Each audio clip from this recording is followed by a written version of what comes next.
एक बार की बात है, एक छोटे गांव में एक विचित्र घटना के समाचार सुनाई देने लगे। लोग कहते थे कि रात के समय जब सभी सो रहे होते हैं तो कुछ अजीबोगरीब आवाजें सुनाई देती हैं। किसी को कुछ भी स्पष्ट नहीं दिखाई देता, लेकिन उन आवाजों की संपूर्णता से सभी घबरा जाते हैं।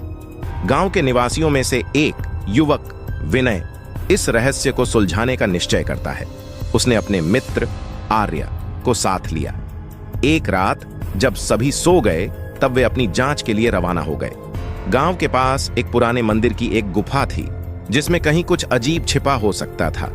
जब वे मंदिर की गुफा की ओर बढ़े तो अंधेरे में घूमती हुई उन्हें एक विचित्र आवाज सुनाई दी। कौन है? विनय ने पूछा, पर उत्तर नहीं मिला। उनके नजदीक जाते हुए आवाज और मजेदार होती गई। समय बीतता गया और वे मंदिर के अंदर आए। अंधकार में वे एक विचित्र चीज देखते हैं, एक व्यक्ति का रूप, लेकिन वह एक भूत की तरह था। उसकी आंखों में झरीला चमक और उसकी हंसी में कुछ अनजान था। यहां कौन है? आर्या ने पूछा, लेकिन फिर से कोई जवाब नहीं मिला। उन्होंने उस व्यक्ति के पास बढ़ा, लेकिन जैसे ही वे उससे नजदीक आए, वह व्यक्ति उसके बिल्कुल पास से गुजर गया, जैसे वह किसी अन्य दुनिया का निवासी हो। विनय और आर्या की हालत डर की हालत में थी। वे जल्दी से मंदिर से बाहर निकले, पर उनकी धड़कनें तेज हो गई थीं।